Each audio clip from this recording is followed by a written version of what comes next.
na talagang for humanitarian reasons, kailangan na po siyang ilabas. Marami na po tayong nadidinig na sinasabing nahulog si Tatay Digong, na tumama ang ulo sa sahig, may mga kwentong inilabas siya ng ambulansya. Wala po, yun ang ako bilang Pilipino at isang ordinaryong mamamayan ng Pilipinas, wala ho akong direct knowledge na sinasabi ng ICC kung ano ang kasalukuyang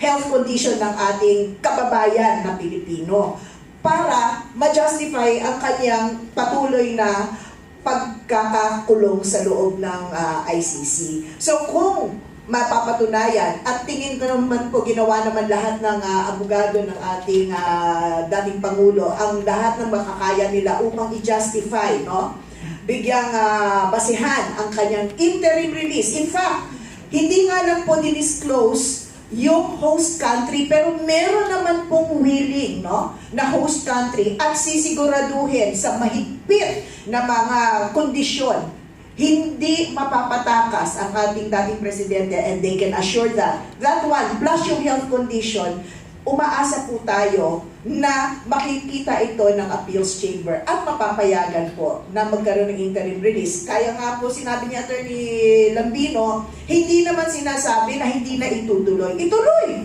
Bakit hindi?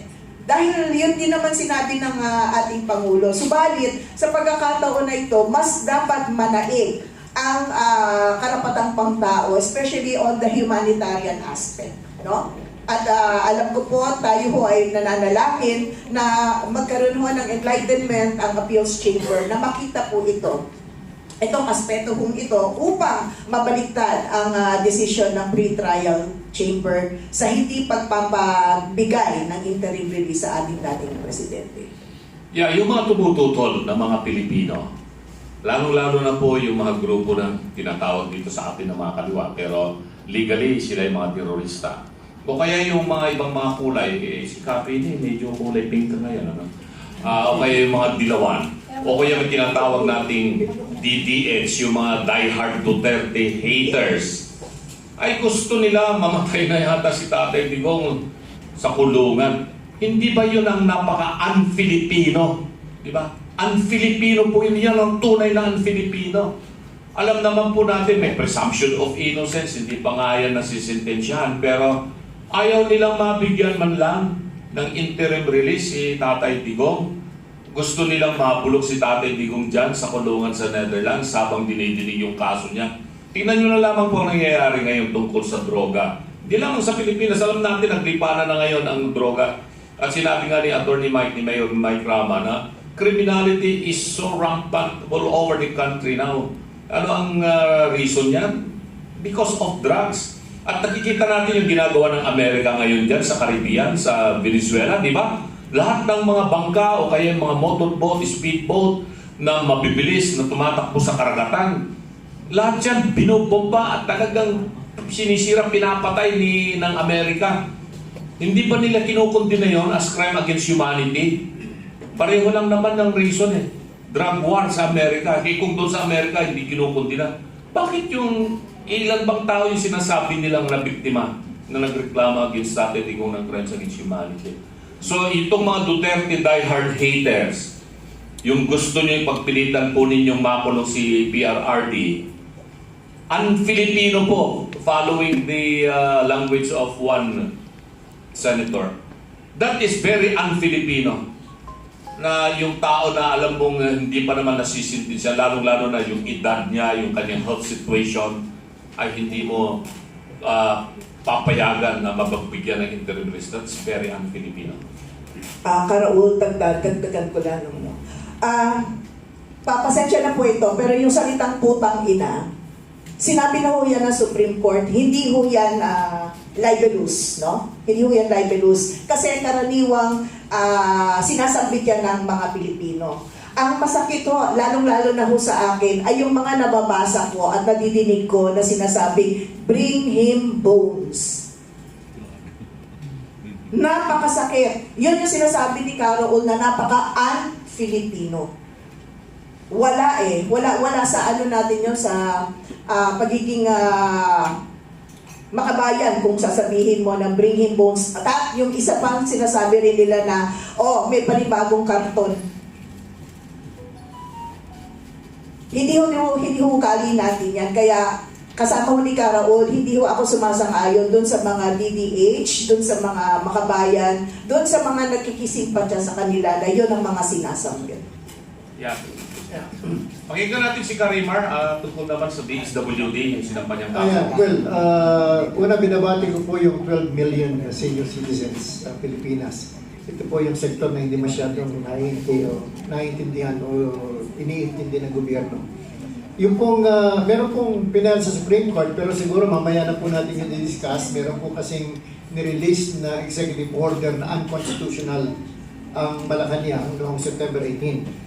Doon muna po tayo sa interim release. Kung magkakaroon ng oras, mamaya di-discuss. Salamat. Anyway, doon po sa interim release, pero pong kasabihan sa Bicol, na ibali ngayong paslo, bako lang para habon.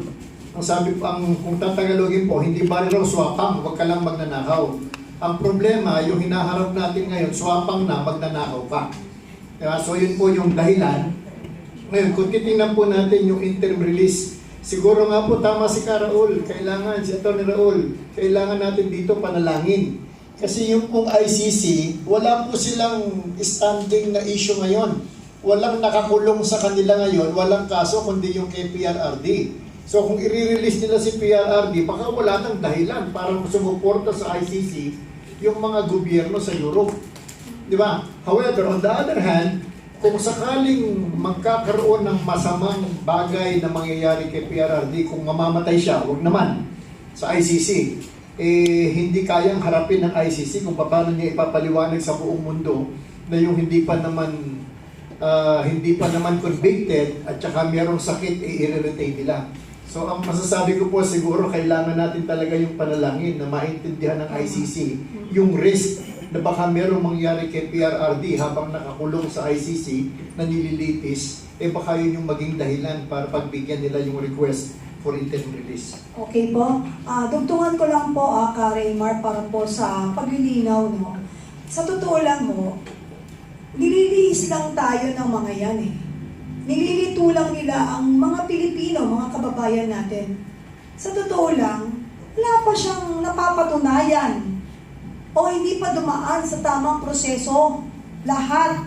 Bakit hindi natin talagang bigyang diin na si FPRRD ay kinidnap? Hindi ito tama at yun ang dapat panindigan. Hubarin kung anuman kulay meron tayo. Respetuhin natin ang ating bayan, ang ating bansa sa pamamagitan ng pagtatanggol sa ating pong kababayan na kinuha, kinidnap, pagkatapos kinulong.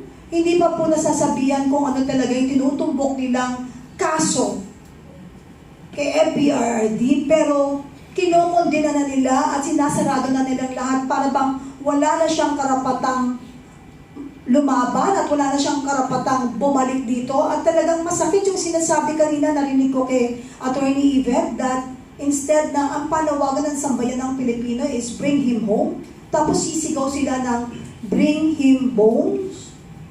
So doon pa lang, malinaw na ang talagang laban nila ay talagang burahin si Pangulong Duterte sa ating bansa. Burahin man nila ito sa salita at sa mga pinalalabas nilang puro hindi totoong mga kung ano-anong salita laban kay FPRRD. Hindi nila mabubura yung mga nakabaon na sa puso ng sambayan ng Pilipino na magagandang naitanim na mga talagang tunay na pagtulong at pagbaba sa mga Pilipinong nagdarahop. Kaya nga ngayon, kung hindi tayo maninindigan, kung talagang hihiwalay-hiwalay pa rin tayo ng kulay. Kung nagawa nila to sa ating FPRRD, kahit kanino po sa atin, gagawin at gagawin nila ng paulit-ulit. Kaya nga tayo yung dugbok na. Pinapaikot nila tayo sa mga paratang na hindi totoo, sa mga news na hindi totoo, at yan po yung susunod nating topic.